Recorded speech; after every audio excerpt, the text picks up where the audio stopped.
അബുദാബിയിൽ 15 വയസ്സിന് താഴെയുള്ള വിദ്യാർത്ഥികൾ ഒറ്റയ്ക്ക് സ്കൂളിലേക്ക് വരാനും തിരിച്ചു വീട്ടിലേക്ക് പോകാനും വിലക്ക് ഏർപ്പെടുത്തുന്നു. സ്കൂളിന് അടുത്ത് താമസിക്കുന്ന വിദ്യാർത്ഥികൾക്ക് പോലും ഇക്കാര്യത്തിൽ ഇളവുണ്ടാകില്ല.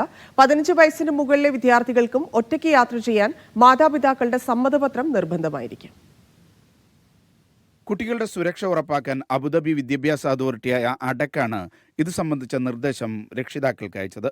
കുട്ടികൾ സ്കൂളിലെത്തുന്നതിന് 45 മിനിറ്റ് മുമ്പും സ്കൂൾ വിട്ടതിന് ശേഷം 90 മിനിറ്റും വിദ്യാർത്ഥികൾ സ്കൂളിന്റെ നിരീക്ഷണത്തിലായിരിക്കണം. ഇതിനായി പ്രത്യേക സൂപ്പർവൈസർമാരെ നിയോഗിക്കണം. 15 വയസ്സിന് താഴെയുള്ള വിദ്യാർത്ഥികൾ മുതിർന്നവർക്കൊപ്പമല്ലാതെ സ്കൂളിലേക്ക് വരാനോ പോകാനോ പാടില്ല. മുതിർന്നവർ ഒപ്പമില്ലാതെ നടന്നോ സ്വകാര്യ വാഹനത്തിലോ ടാക്സിയിലോ സ്കൂളിൻ്റേതല്ലാത്ത മറ്റു വാഹനങ്ങളിലോ കുട്ടികളെ അയക്കരുത്. ഇവർ മുതിർന്നവരില്ലാതെ ക്യാമ്പസ് വിട്ടുപോകാനും പാടില്ല. 15 വയസ്സിന് മുകളിൽ പ്രായമുള്ള കുട്ടികൾക്ക് സ്കൂളിലേക്കും തിരിച്ചും ഒറ്റയ്ക്ക് യാത്ര ചെയ്യാമെങ്കിലും ഇതിന് മാതാപിതാക്കൾ രേഖാമൂലം അനുമതി നൽകിയിരിക്കണം. സ്കൂളിൻ്റേതല്ലാത്ത വാഹനത്തിൽ യാത്ര ചെയ്യുന്ന വിദ്യാർത്ഥികളുടെ കാര്യത്തിൽ സ്കൂളിന് ഉത്തരവാദിത്തമുണ്ടാവില്ല. മാതാപിതാക്കളല്ലാത്തവർ കുട്ടികളെ കൂട്ടാനെത്തുന്നുണ്ടെങ്കിൽ അക്കാര്യം സ്കൂളിനെ മുൻകൂട്ടി അറിയിക്കണം. അത്യാവശ്യ ഘട്ടങ്ങളിലായാൽ പോലും ഇക്കാര്യം പാലിക്കണമെന്ന് അഡക്കിന്റെ നിർദ്ദേശത്തിൽ പറയുന്നു.